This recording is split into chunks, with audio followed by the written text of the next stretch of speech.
começamos então com a pergunta do Moisés, aqui de Santos. Ele pergunta ao pastor: como tenho a certeza que sou salvo?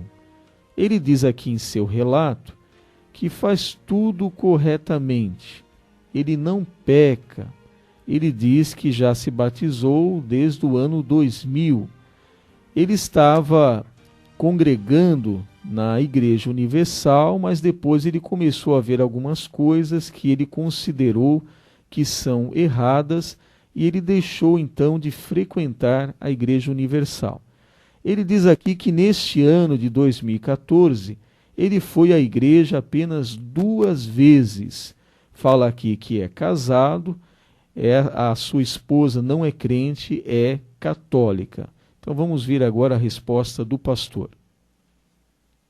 Podemos dizer ao Moisés que a declaração de que uma pessoa pode ser salva, quer dizer, como a pessoa está salva, não desacreditamos à luz da Bíblia Sagrada, porque em João 5:24, Jesus declara: quem ouve a minha palavra e crê naquele que me enviou, tem a vida eterna. O verbo está no presente. Não entrará em condenação.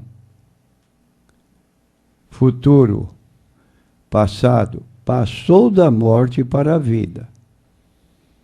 Agora, repetindo, quem ouve minha palavra e a observa, logo, os ensinos de Cristo estão registrados nos evangelhos, Mateus, Marcos, Lucas e João, como também deixou ensino nos livros que se seguem, Atos dos Apóstolos e outros livros mais.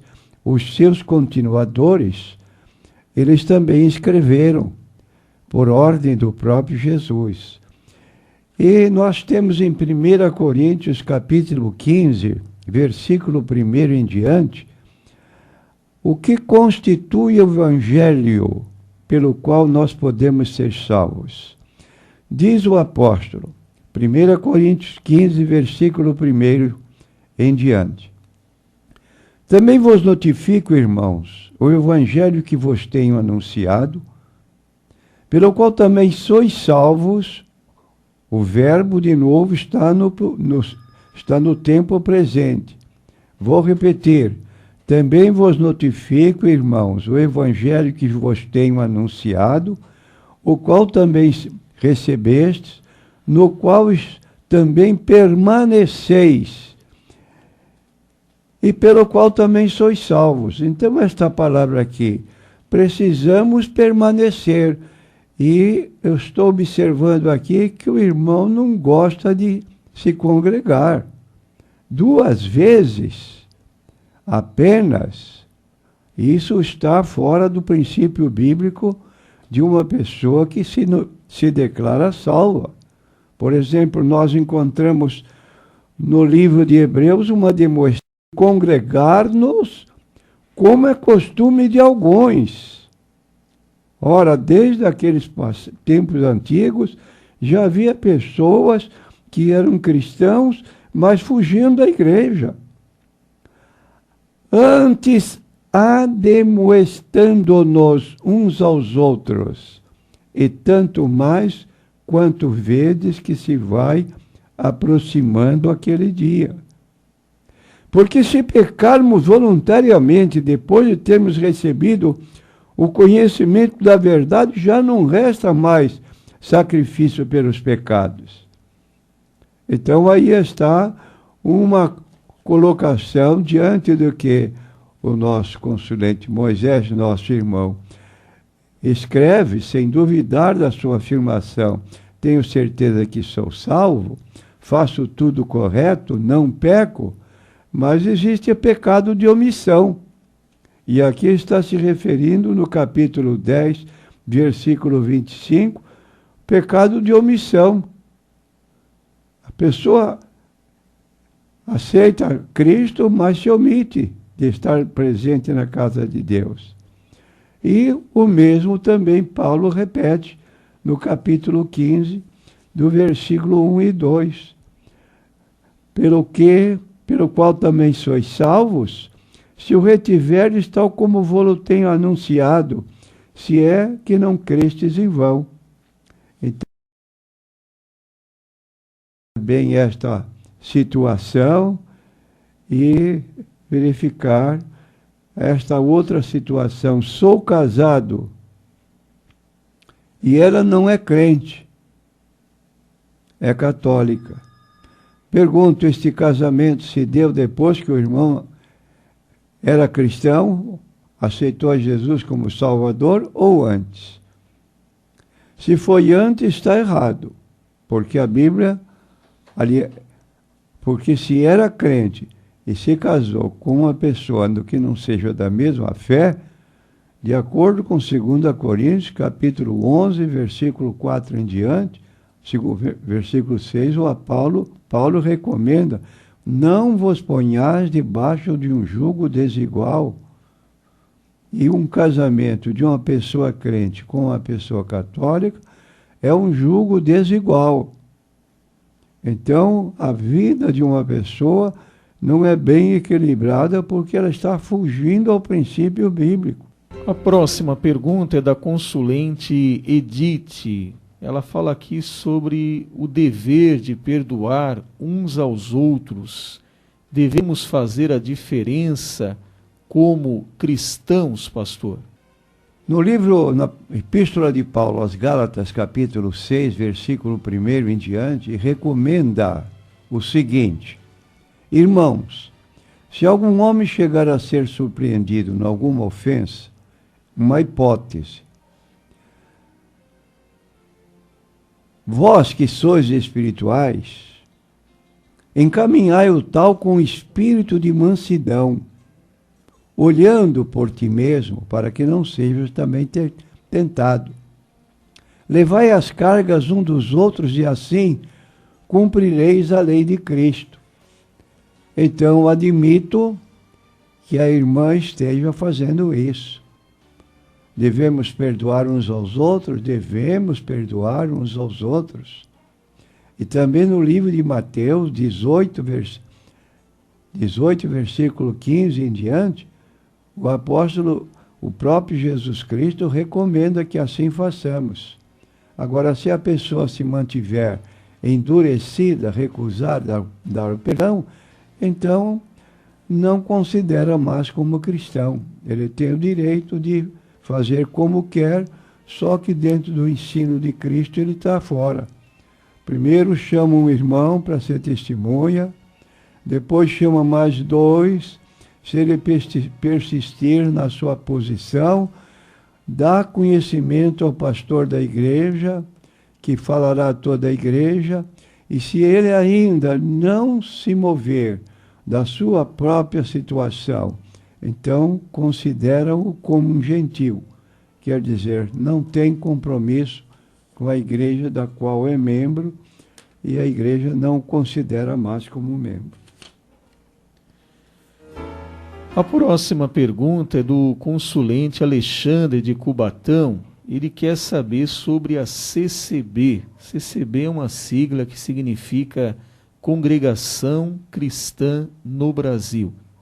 Ele diz aqui que todos dizem que é uma seita. Ele quer saber do pastor, então, é uma seita a CCB? Uma seita tem a seguinte característica fundamental: é exclusiva, só ela é a certa, todas as demais estão erradas. Então isso é uma característica de seita.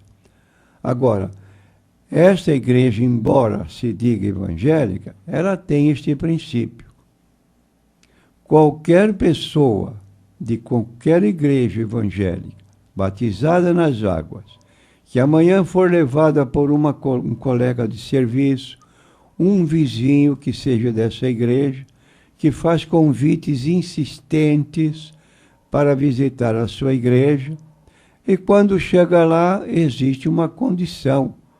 Ela precisa fazer outro batismo, invalidando o batismo primeiro que ela fez na igreja da qual é membro. E isso está fora da Bíblia Sagrada, porque ela vai renunciar toda a sua fé cristã até então, vai dizer que esta fé é inútil para aceitar uma nova posição. E aí está um ato de apostasia.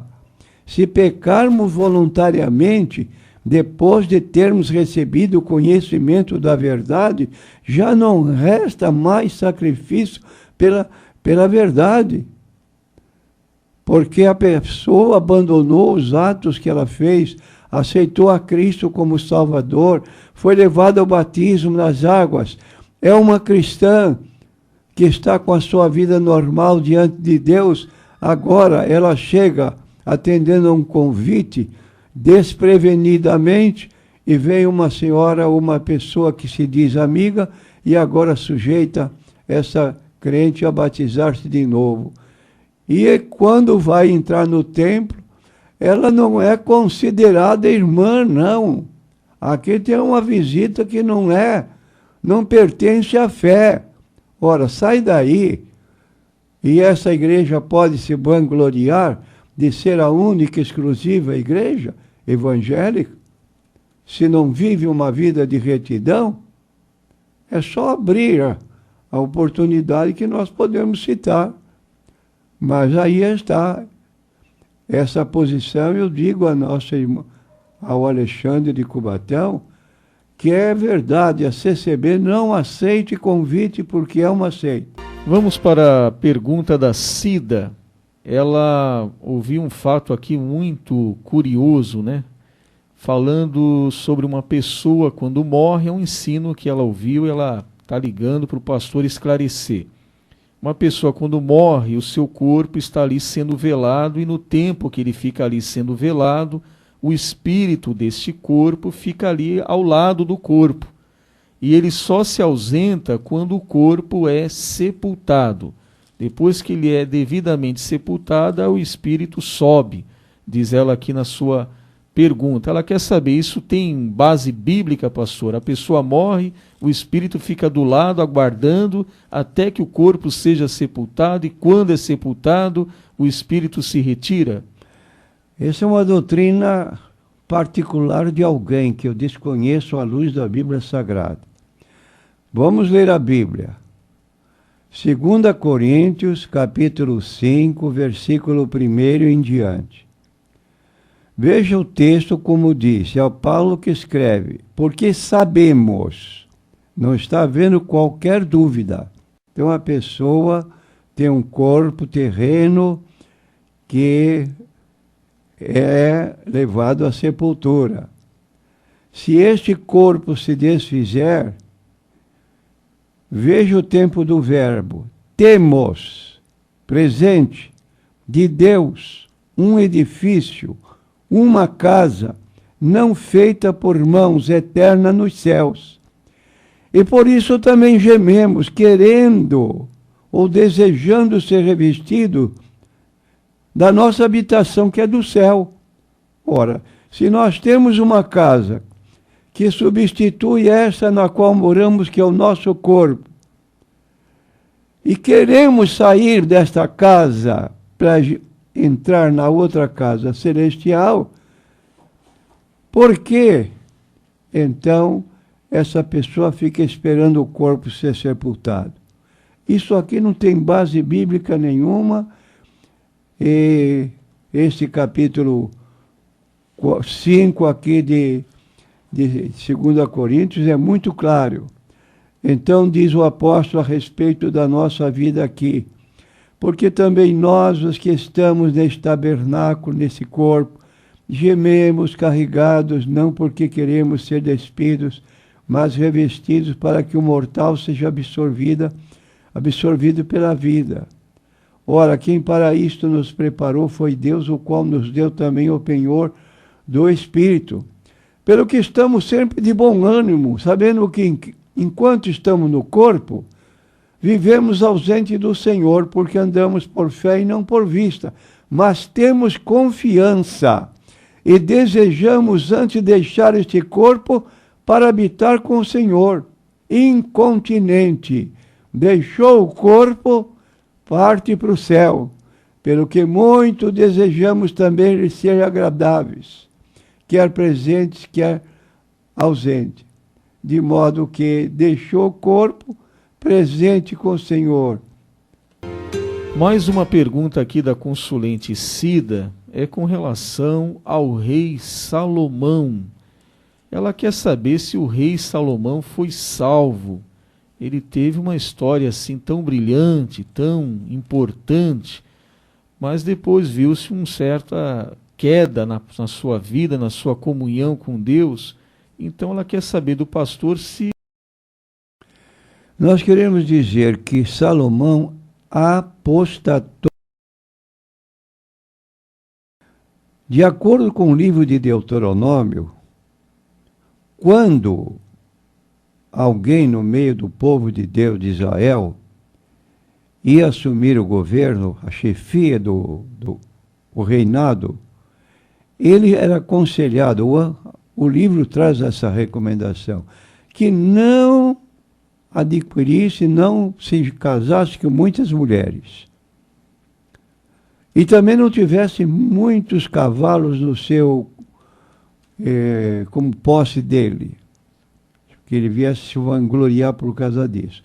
Bom, quanto ao fato do casamento, Salomão foi uma coisa exagerada.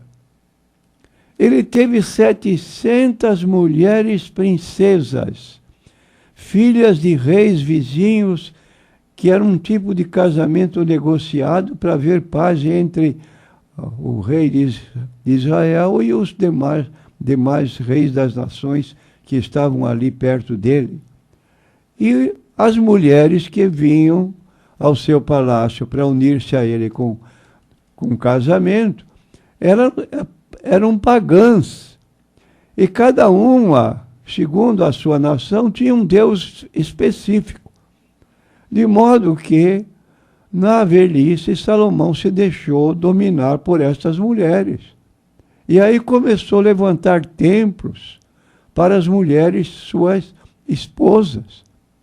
Nesse número avultado de 700 mulheres, templos para os deuses das suas esposas, prestou culto a eles, acendeu tipos de adoração com fogos e outras coisas mais, de modo que ele deixou completamente a Deus, apostatou na fé. Lamentavelmente, mas é o que está escrito na Bíblia. Pergunta agora do consulente assíduo Eugênio Batista, ou melhor, ouvinte assíduo. O Eugênio quer saber aqui na nossa Igreja Evangélica da Paz, quais são as igrejas que aceitamos o batismo nas águas. Eu acho que o Eugênio quer dizer, se uma pessoa vem de outra igreja para a nossa igreja, querendo fazer parte da membresia, ela vai dizer que já é batizada.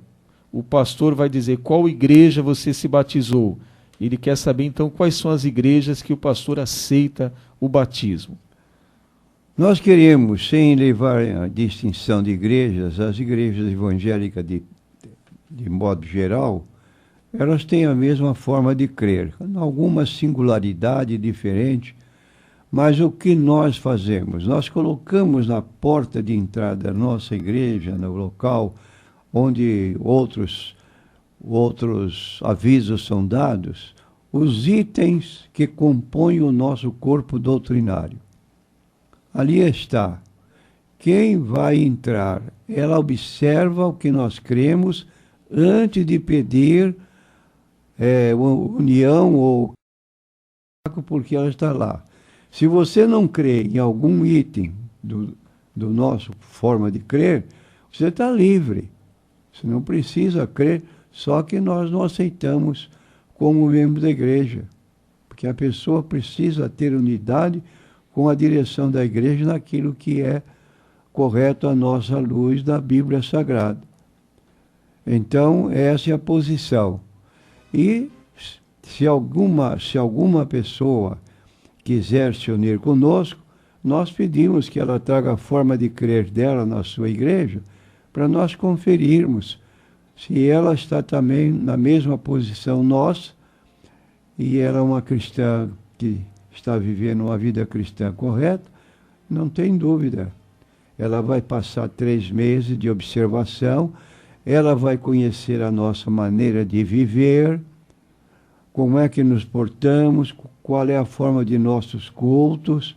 Se ela se adaptar, não tiver qualquer problema nesse campo, vamos ver agora a forma de crer, se adapta também à nossa forma de crer. Então, não fazemos acepção.